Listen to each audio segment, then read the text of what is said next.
Enriquez is there for the putback.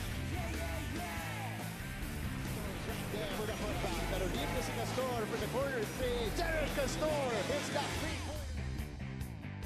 Sabi niya si Flores, laro lang ng bata kumatake at 12 na. So now the fronting on Wolverine. Sidney on Wolverine throwing up a triple. Joseph is not known as a three-point shooter. Pero itong si Cross. Hirap mapasok ito ng Letran Heights. Si Andoy Estrella. At may foul na tinawag dito. Castigara completes at Patrick Ray. Sends it down low to Ilagan. Ilagan for 3. Ilagan is on fire. Longest of string. Ginamitan pa ng bantay. Lista mo na.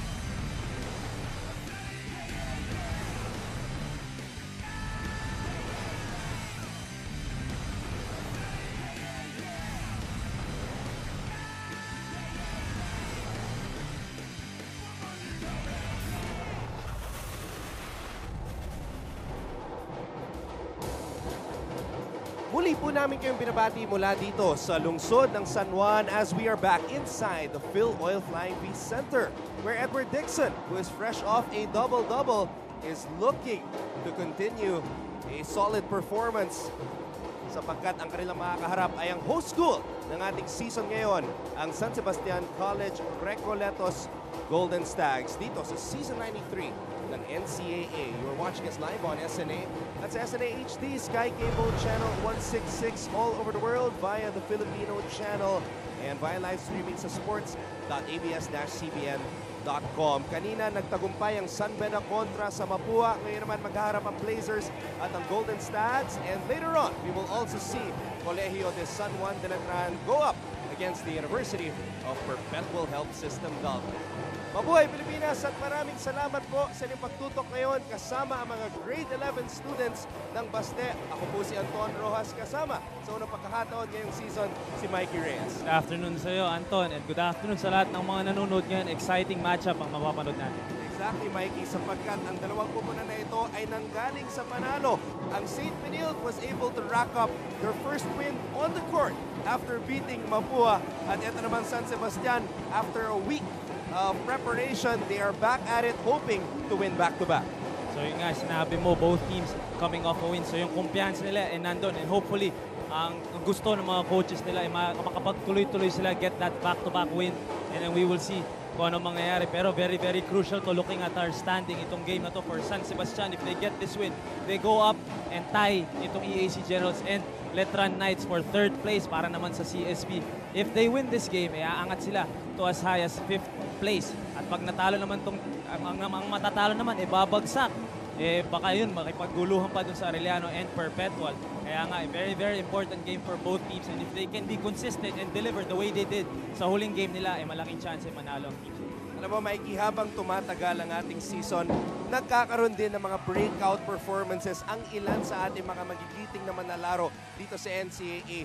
Before their last win against Mapua, Alin Bulanadi shot 3 out of 25 from the three-point line. But in their win against the Cardinals, he was 4 for 8. So mas marami pa yung naipasok na 3 puntos ni Bulanadi sa isang laban compared to the games that he played previously to that. And kitang-kita dito si Alin Bulanadi, full of confidence, taking those outside jumpers. At kitang-kita naman, natutuwa siya, na-excite siya. Kaya kitang-kita mo, ganadong-ganado si Alin Bulanadi. Of course, last season, maganda rin. Nakita rin natin sparks of brilliance coming from Alin Bulanadi. He also hit that game-winning shot against San Beda last season. And last game nga, 18.7 of 13 from the field. And like what you said, 4 of 8 from the three-point distance. And along with 4 rebounds and 2 assists. So, malaking bagay ang nabibigay ni Alin Bulanadi. At with the help of his teammates, malaking tsansa kung ganito ang lalaro ni Alin against Benilde. Alin Bulanadi is averaging over 13 points per game, pangalawa sa kanyang kubrahan behind Michael Kalisaan. Now, if Alin Bulanadi exceeded yung number of 3-point shots niya in one game compared to the previous games, eto namang si JJ Domingo in the first 5 games of the season, naka 30 points. Pero nagpakawala siya ng career high 24 sa kanilang huling laban kontra sa Mapua. And he was scoring at will nung game na ito. At ayan, kumpiyansa din, kitang-kita sa muka ni JJ Domingo. Of course, JJ Domingo has been the face of St. Benilde since the exit of like Paulo Ta and sina Romero. Pero yung dating nitong si JJ Domingo, medyo nagsa-struggle siya last season. Nung rookie season niya, ang ganda-ganda nilalaro. So we've been waiting for a breakout game coming from JJ Domingo. And finally, it arrived for Coach T. White. Ang career high, 24 points at ang ganda pa ng field goal clip. 10 out of 14. Ang naging problem lang, he didn't have assists. He turned the ball over 4 times. So makikita natin kung ang focus niya is to involve his teammates. And if he does, and everyone helps out, itong si JJ Domingo, malaki naman ang chance ng St. Benilde.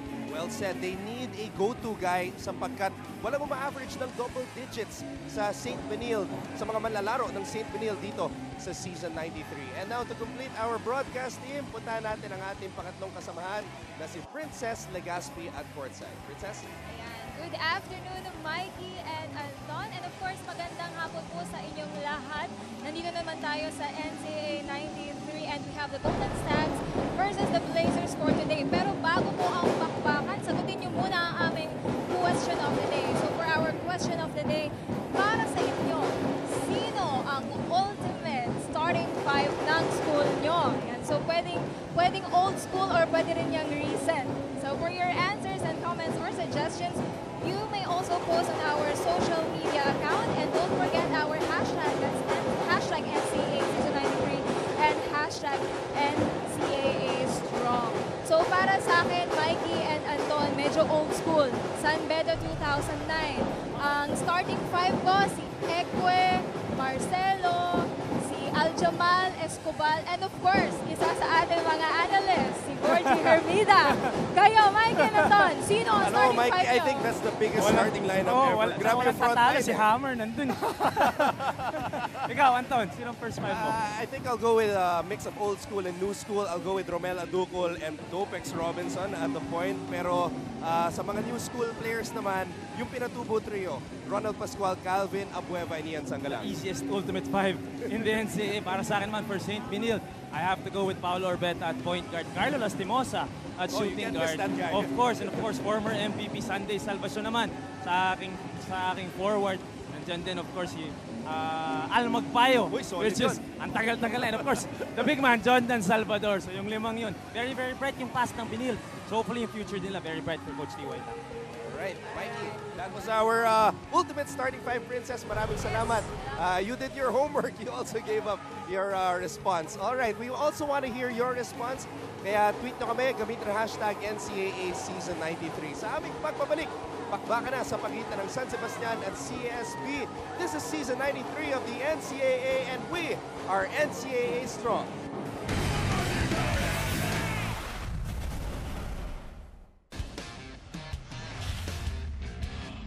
Costello, point guard. Alfred Gayosa, forward. Alin Brunali, forward. Mike Kalisaan, forward. Justin Mercado, center. Jared Castor, point guard. JJ Domingo, shooting guard. Carl Suarez, shooting guard. Edward Dixon, power forward. Clement Lucio, center.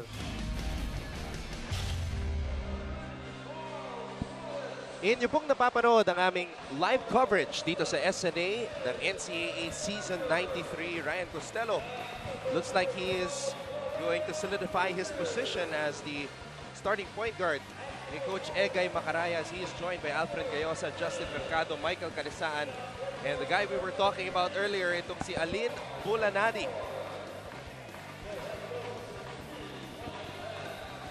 At para naman sa St. Benilde, this is or could be the start of something big sapagkat nakamit nila ang kanilang unang panalo nung nakaraang Martes kontra sa Mapua, a 74-69 win. This is their starting unit with Edward Dixon, Suarez, Jared Castor, Clement Lucio, and JJ Domingo coming off a career high 24 points. So both teams coming out strong dito sa ating game, pinasok na kagad. Yung mga pinag-uusapan natin kanina, who can be consistent between these two teams, we will find out.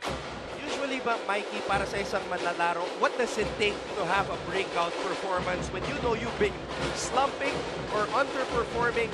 What usually happens before a big breakout game? Well, really, you just have to stay confident. You never know what can happen in a game, but if you prepare hard enough, I'm sure itong si JJ Domingo and of course, itong si Dixon, talaga nag-prepare yan before games kahit medyo struggling sila this season. So with those preparations, anytime talaga pa-breakout ka. Speaking of breakout performance, I would consider Edward Dixon's double-double somewhat of a breakout performance kasi bihira na magkaroon ng dalawang players na may double-double sa St. Benilde in a single game, and Lucho and Dixon had double-double performances. Samantala, 3 seconds and tinawag dito kay Mercado. Dito talking about Dixon, right din ang future. Itong big man na to for St. Benilde. Of course, Clement Lucho will be there down low. But if someone can complement him and play the 4 spot like what Dixon does, big improvement yun for St. Benilde. 10 and 10 ang naibigay ni Dixon sa kanilang huling laban. Lucho at 14 points and 17 rebounds. Lucho nalunod sa depensa ng Baste. Yun ang kailangan i-improve ni Lucho, his offensive arsenal. Gayosa, pinasa sa loob. Mercado, nahihirapan sa depensa ni Lucho. Gayosa, amongst the trees in the paint, could not get a shot off. Of course, the biggest stat. Yung game na yun, last game for St. Benilde, 1-0 sila. Pagkalbo yung mga players. Si Lucho ata pinaka-nadalian decision na yun. I actually asked Coach T.Y. Tang about that before their last game. Sinabi ni T.Y. sa akin, it wasn't his idea, it was the player's idea. And after their loss to Letran at the home court of the Knights, dun sila nag-decide na magpakalbo. Akala ko, pati si Coach T.Y. sasabay. I mean, we've seen Coach T.Y. nakalbo when he was playing. Pero si Coach Charles Chu, hindi ko pa nakikita ang kalbo. Dixon, naagaw ang bola. Dixon with a sidestep, sumalpal ni Bulanadi. Pero kitang-kita itong si Edward Dixon. Talagang binibigyan ng kumpiyansa ng coaching staff ng St. Benilde. At sa puntong ito, balikan muna natin ang ating kasamang si Princess Legaspi.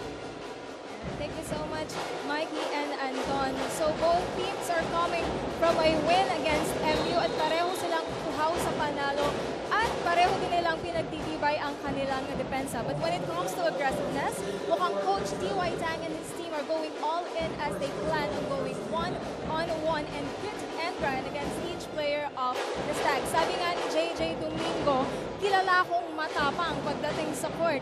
For me, it's all about attitude. I'll just follow the game plan and I'll just execute. Ang sagot ni Aline, enjoy lang pare, laro lang, and let's play clean. Back to you, Mikey and Anton. Well, Princess, ang napansin namin ni Mikey dito was the full court man-to-man na in-employ ng College of St. Benilde, and that's part of the aggressiveness na hinahanap ni Coach T.Y. Tang. Speaking of aggressiveness, Aline Bulanadi attacking the rack. And you see talaga yung kumpiyansa ni Aline Bulanadi. He really got his rhythm off of that breakout game nung huli nilang laro. Ito talaga natatawa-tawa pa si Aline Bulanadi. So talaga nag-enjoy maglaro at this moment si Aline Bulanadi, and that can spell a big difference para kay Coach Egay. Aline Bulanadi, tubong Davao City, na-inspire maglaro ng basketball dahil sa kanyang tatay na si Alberto. He was 8 years old during that time. But he told me the main motivation for his being a part of a varsity team was the free food. Ikaw ba, nung naging varsity ka for the very first time, let's connect it to the NCAA in LaSalle Green Hills. What were some of the perks that they gave you? Well, of course, yung shoes, yung free shoes. And I think, seryoso? Oo, may free Sapatos shoes na Adidas LaSalle ko yun. Green Hills? Alala ko yun. Pero the biggest thing I was excited about was to play against Ryan Buenafe, who was with the Staglets back then. So, kung juniors ang usapan, Mikey, napakadali ng ating question of the week. Yung time na lang nila Ryan ay, Buenafe. grabe. Sina First Bringas, Sebastian sina Bringas. si Eric Salamat, Salamat. Paul Lee was there. Lagay mo pa after a while, si Almond Bosotros dumating na. Talagang, John Andrada? Ortoste was there. Andrada was there. Yan yung mga talagang big names coming from the Staglets program. So what did you feel when you went up against those guys? Ang lalaki. and to watch first, nung medyo bata-bata pa ako, to watch someone like Ryan Buenafe, na ang laki-laki and can bring the ball down, can execute on his own actually and carry the whole team was big for the Staglets program. Truly a man amongst boys in the high school level of the NCAA. Domingo, swarming defense, pinapakita ng baste. Inside pass, Dixon with a basket. I really like this. The connection between JJ Domingo and Edward Dixon. Of course, the young guns. They're still considered young guns kasi may mga playing years left pa yan. So if they can improve their chemistry, malaking maganda yan para sa future ng St. Benilde. And all the 6 points of St. Benilde have come from Edward Dixon, Mikey. As we see this Milo Nutriap galing move of the quarter, Edward Dixon. Mukhang nag-Milo na naman this morning. Ito si Edward Dixon, 6 points. Sa kanyang lahat, gaya ng sabi mo, Anton. At pinasok na ni Coach Egay Macaraya itong si Renzo Navarro, who started the very first game this season at the Mall of Asia Arena. That's the first foul on Justin Mercado, the bruiser. Marami talagang nanggaling sa Pampanga from this Bastet squad. Mercado is another example. He's from Porac, Pampanga. As Gayosa is able to draw a foul. Nako. Yun lang, nahuli doon si JJ Domingo.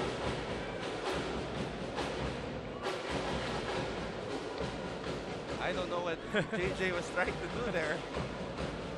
I wanna know kung may ginawa sa kanya si Gayosa on the other end for him to do that. Pero huling-huli siya doon ng referee. And JJ is getting word from Coach Shot Takitsen. Pero knowing itong si JJ Domingo, whom I actually went up against, wala na ako sa college yun. He was a rookie for St. Benilde. I was playing for a commercial team. Nakalaban namin St. Benilde. Talagang matapang itong si JJ Domingo, along with his brother, of course, JS Domingo. Hindi talaga back down itong dalawang to.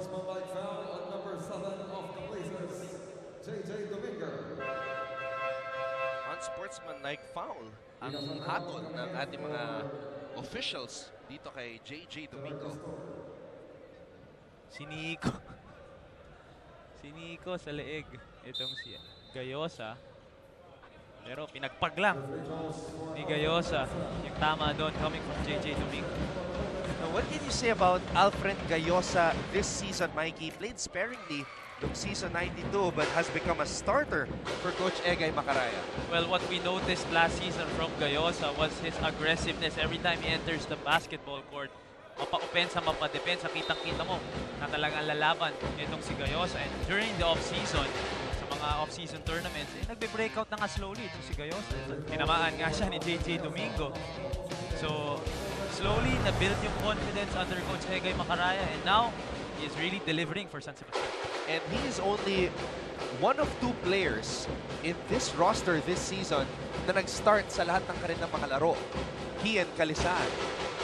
And that's big for someone to be on that same sentence as Michael Calisan. Alam natin, Michael Calisan is the leader of the San Sebastian Stag. So, maybe in the future, si Gayosa naman yung kukuha ng role na yun.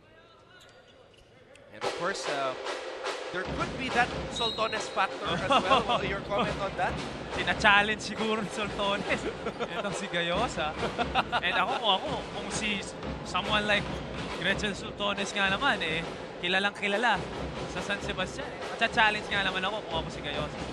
Ano kaya naisip ni Alfred Gayosa? Because there's a huge picture of Soltones at the practice court of San Sebastian. If you've seen it. And every time they would practice, makikita niya na nakatingin sa kanya. Tapos yung listahan ng mga awards pa ni Soltones. Sa lahat doon.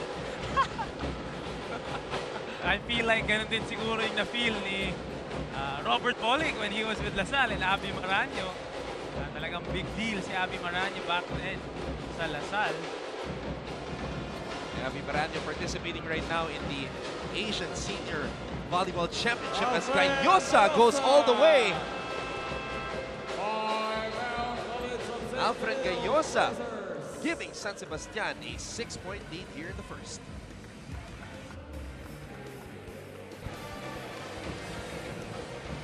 Let's check out the 2 forwards from San Sebastian, itong si Michael Calisan, the number 6 scorer in the NCAA. At ito naman si JM Calma, providing a boost with 11 rebounds. Although, Michael Calisan, ang game nila against Mapua, their win against Mapua, hindi masyado maganda. Yung scoring niya doon, only 8 points, pero the rebounding department, tumulong siya in other ways. And of course, the other fellow big men of Calisan, yun ang kaganda nito kay Calisan, is not only a scorer, katulad nitong si Gayosa. Pangalawang fast break layup na yan ni Alfred Gayosa. He's got 10 points here in the first. So offense coming from the defense of San Sebastian. At eto na naman sila. Alfred Gayosa, that would have gotten the fans, including Soltones, off of her seat.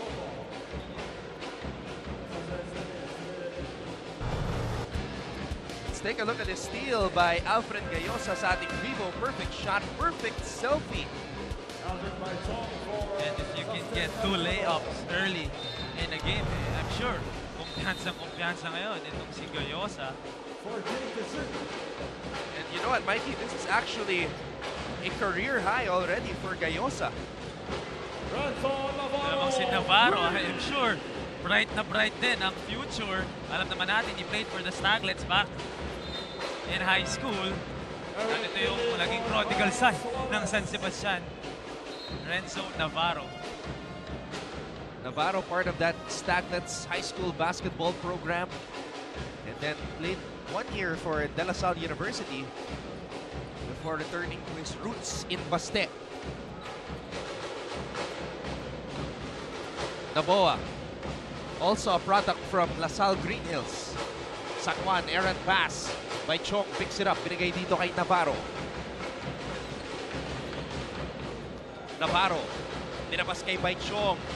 Bulanari, inside pass, and it will go back the other way. Ang ganda sana ng ball movement doon ng San Sebastian. Baityong having that shot pero choosing to make that extra pass to a more open Bulanari. Maybe should have taken that shot. Both teams applying full court pressure. Castor.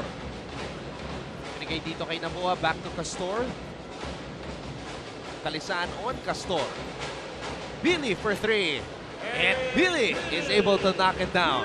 Big shot coming from Billy, that down screen na binigay ni San Juan, opening him up for that 3-point shot. And with confidence din, talagang umangat lang at tinira ni Billy. At may foul dito na tinawag kay Unique Naboa. I was talking to Coach Charles too before this game, and they were saying they're really giving Unique Naboa the minutes he needs to get exposed to the college game, because nakikita naman nila yung tapang nitong si Unique Naboa, and they know that their future point guard will be Unique Naboa. So maganda rin na binibigyan na siya ng exposure and experience as early as the first round of his rookie season. We have Renzo Navarro at the line. And you have experience playing for your dad. Renzo Navarro is, in a way, playing for his dad, Nandi Navarro, who's an assistant coach and former teammate of Egay Macaraya. What's it like to play for your father in a basketball team? Well, of course, there are ups and downs playing for your father. Like Kevin Alas also with Coach Louie back when he was playing for Letran. The good thing about it is, of course, you know each other's personalities. Medyo magme-mesh kayo doon. The bad thing about it is, pag masama yung laro mo, hanggang bahay na yun. I'm sure Navarro experiences that here early in his college career. Hanggang pag-uwi niyan, pag hindi maganda yung nilaro niya, talagang makakarinig siya galing sa kanyang dad. And relationships that were built because of basketball continue here in the next phase of their careers, dahil itong ang tatay ni Renzo na si Nandi, teammates with Coach Egay back in Baste when they won back-to-back championships. Now they're together as part of the coaching staff. Capobres is in the game. Capobres could not chase down that pass from Navarro. even though Renzo Navarro is somewhat a veteran already. Of course, he played in the UAAP, a year in the UAAP. Alam naman natin, hindi siya masyado naka-experience ng playing time when he was there. So now, maaasahan natin na talagang he will grow older and more mature. San Juan, binigay dito kay Billy. Luchu with the offensive rebound and the putback.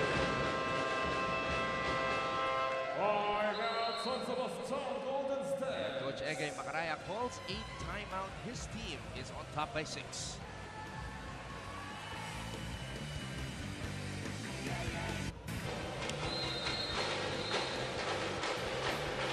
Earlier we were talking about the forwards of San Sebastian. Ngayon naman, silipin natin ang mga big men ng Blazers. And this was the double-double performances na aking pinanggit kanina ni Luchu at Dixon. Solid performance coming from the bigs of St. Benilde. A total of 24 points and 27 rebounds among those two. I'm sure Coach Alipi is very happy with that production. Samantala, Lai Chong is able to grab a board and draw a foul. First foul on San Juan as we see Alfred Gayosa with a career-high 10 points today. Alam mo, marami talagang manlalaro this season na nagkakaroon ng career-high games. Just last game, we saw JJ Domingo. Ngayon naman, Alfred Gayosa, his previous career high was 8 points. Also tallied this season. And 10 points in the first quarter. So a lot of time, 33 minutes pa para dagdagan yung kanyang career high. And 4 of those 10 points came from the free throw line. And that's when you see how aggressive itong si Gayosa early on in this game.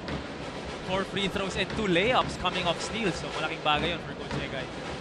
Naboa using the Luchu screen. 6 na segundo natitira. He throws it away. And those are the mistakes na sinasabi ni Coach Charles Tew and Coach T.Y. Tang na kailangan ma-experience nito si Unique Naboa. At kita-kita naman Coach T.Y. Tang just telling him to pass the ball a little bit earlier para makuha agad ng open man. Pero kita mo, hindi rin niya inupo. So giving him the experience he needs. San Sebastian could not handle the pressure and Coach Egay Macaraya disappointed, calling the name now of RK Ilagan, who's set to check in. San Juan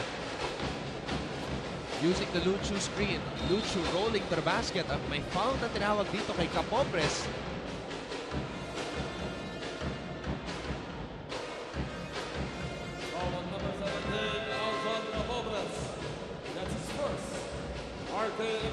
That was a rocky stint for Capobres in the first quarter. 20 seconds to shoot. Ilagan is now in for San Sebastian.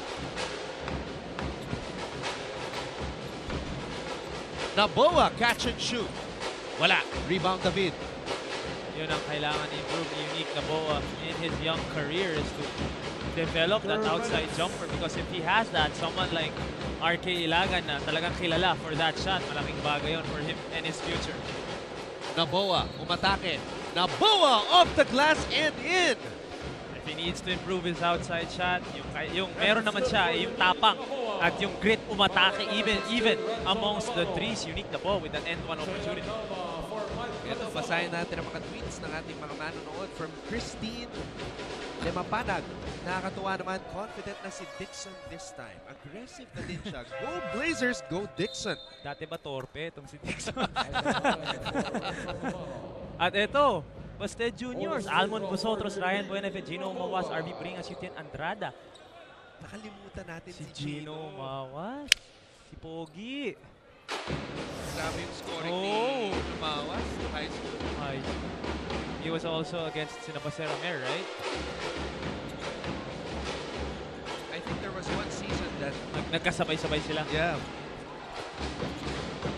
And he was leading the league in scoring. Si Gino Dumawas. David Pinasa sa loob. Calma. Difficult shot by Calma. Not the best shot para sa San Sebastian, but Coach Egay will take it. 2 points there for Calma. Naboa will try again. Unique Naboa. Again, the confidence of Unique Naboa. Nowhere to go but up para dito sa batang ito. 6 straight points para kay Unique. Unique is the only recruit of Coach T.Y. Tang. And you wouldn't say that he really had to court. Oh! Billy! Almost getting his ankles broken there by Ilagan. Pag tigat tondo talaga, you know they have ankle breaking capabilities. Billy. At nakabawi itong si Billy. Ang ganda sana ng pasa doon ni Gerard Castor papunta kay Lucio. Pero luckily nakakuha ni Pili doon for that floater. Michael Are is now in. RK Ilagan for 3! RK Ilagan in the face of Unique Naboa. RK Ilagan may have missed that step back 3-pointer kanina, pero he's not gonna miss 2 straight, and this one very, very open. St. Benilde needs to know kasi RK Ilagan talaga has that in this arsenal. Ganda sana nito, hindi lang na shoot.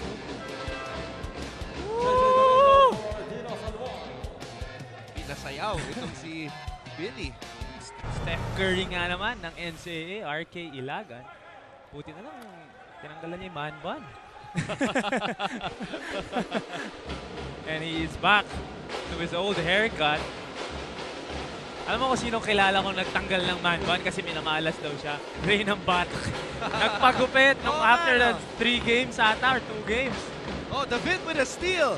Jason David all the way. So si Gayosa na lang yung naka-man bun.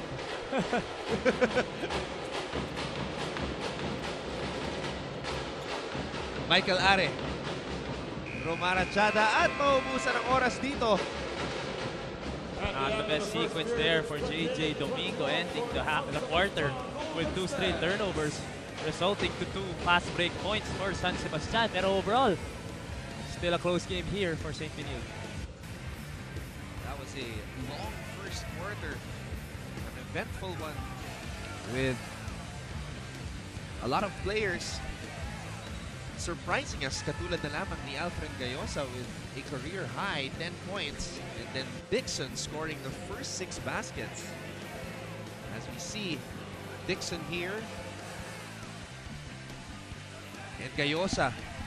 Aggressiveness at yung effort ni Alfred Gayosa is what gave him this very early career-high performance. 10 puntos na para kay Alfred Gayosa. Eric Billy is also contributing para sa kanyang kupunan. And this was one of the last baskets toward the end of the first quarter, courtesy of Jason David ng Baste. The host school of NCAA Season 93 leads CSB 28-21. Magbabalik po tayo para sa second quarter right here on SNA.